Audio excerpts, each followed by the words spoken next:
اگلے مقالہ نگار آپ کے جانے پہچانے مشہور عالم دین اور اسلامی اسکالر حضرت علامہ مولانا ڈاکٹر محمد افضل حسین صاحب مصباحی، وہ یہاں کے قدیم آنے جانے والے ہیں، جامعہ اشرفیہ مبارک کے فارغ التحصیل ہیں۔ انقلاب میں بھی میڈیا کے پلیٹ فارم سے بہت کام کیا ہے۔ ساگر یونیورسٹی میں MP میں بھی آپ نے اردو کی خدمات انجام دی ہے۔ اس وقت بنارس ہندو یونیورسٹی بنارس میں آپ اردو کے استاذ ہیں۔ اللہ تبارک و تعالیٰ کی خدمت قبول فرمائے۔ اور آپ کے مقالے کے 2 عنوان ہیں، حضرت خواجہ عبدالواحد بن زید رضی اللہ تعالیٰ عنہ حیات و خدمات اور عصر حاضر میں چشتی تعلیمات کی اہمیت و معنویت۔ حضرت کو اختیار ہے اس میں سے جس مقالے کی چاہیں تلخیص پیش فرمائیں۔ ٹھیک۔ صدر سیمینار فخر ملت علی جناب سید ظفر اقبال صاحب قبلہ، معروف عالم دین حضرت علامہ مولانا مفتی مطیع الرحمان صاحب، حضرت علامہ مولانا سید اسلم میاں وامقی صاحب، ناظم اجلاس حضرت مولانا فہیم ثقلینی صاحب، آڈینس میں ایک سے ایک علماء کرام، اسکالرز، ڈاکٹرز، سادات کرام، مشائخ اعظام، طلبہ سب موجود ہیں، عوام الناس۔ میں نے جب ناظم اجلاس صاحب نے مجھ سے کہا کہ مشائخ سلسلے چشتیہ پہ سیمینار کا انعقاد کیا جا رہا ہے، انہوں نے جو ٹاپک دیا تو میں نے کہا کہ ہم ایک ایسے موضوع پر مقالہ پیش کرنا چاہیں گے جو آج کی ضرورت ہے، ایک پیغام جانا چاہیے۔ ہمارے فخر ملت صاحب نے اتنی شاندار محفل سجائی ہے، اس محفل کے ذریعے، اس سیمینار کے ذریعے اس کا پیغام ہندوستان کے کونے کونے ہی میں نہیں بلکہ پوری دنیا میں جانا چاہیے۔ تو میں نے جو اس کا موضوع رکھا ہے وہ ہے عصر حاضر میں چشتی تعلیمات کی اہمیت و معنویت، importance of Chishti teachings in modern era. میں اپنی گفتگو کا آغاز حضرت محبوب الہی حضرت نظام الدین اولیاء رحمۃ اللہ علیہ کے اس قول سے کرنا چاہوں گا۔ آپ فرماتے ہیں، غور سے سنیے گا، اگر کوئی کانٹا رکھے اور تو بھی اس کے عوض کانٹا رکھے تو کانٹے ہی کانٹے ہو جائیں گے۔ عام لوگوں میں یہ دستور ہے کہ نیک کے ساتھ نیک اور بد کے ساتھ بد ہوتے ہیں، بد معنی برا، نیک کے ساتھ نیک اور بد کے ساتھ بد ہوتے ہیں، لیکن درویشوں کا یہ دستور نہیں، یہاں نیک و بد کے ساتھ نیک ہونا چاہیے،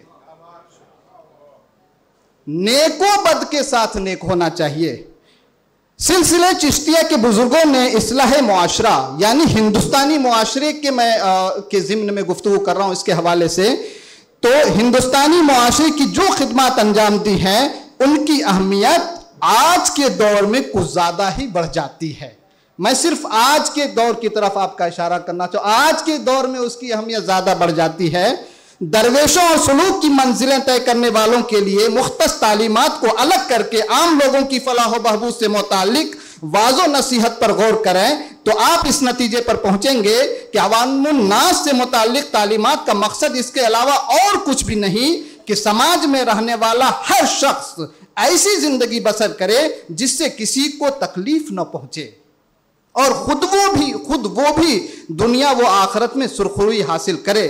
چنانچہ خدمت خلق، مخلوق خدا سے شفقت و محبت، غربہ پروری، فیاضی و دریا دلی، عاجزی و انکساری، تحمل و بردباری، عفو و درگزر، مظلوموں کی مدد، درویشوں کے ساتھ اچھا سلوک، پردہ پوشی، خوف الہی، اتباع شریعت، محبت رسول، عزیزوں اور رشتہ داروں کے حقوق کی ادائیگی، بیماروں کی عیادت، صبر و شکر، عمدہ اخلاق، والدین کی خدمت، لڑکیوں کے ساتھ شفقت و محبت، توکل علی اللہ، حلال روزی کمانے، سچ بولنے، حق بات پر قائم رہنے، سلام کی ترویج و اشاعت، پڑوسیوں کی دل جوئی، حاجت روائی، نظافت و پاکیزگی، نیک صحبت، حصول علم، حیا، تعظیم، ایثار، زہد و پرہیزگاری وغیرہ پر ان کے زور کا مقصد اور کیا ہو سکتا ہے کہ معاشرے میں رہنے والا ہر انسان امن و امان کے ساتھ زندگی بسر کرے۔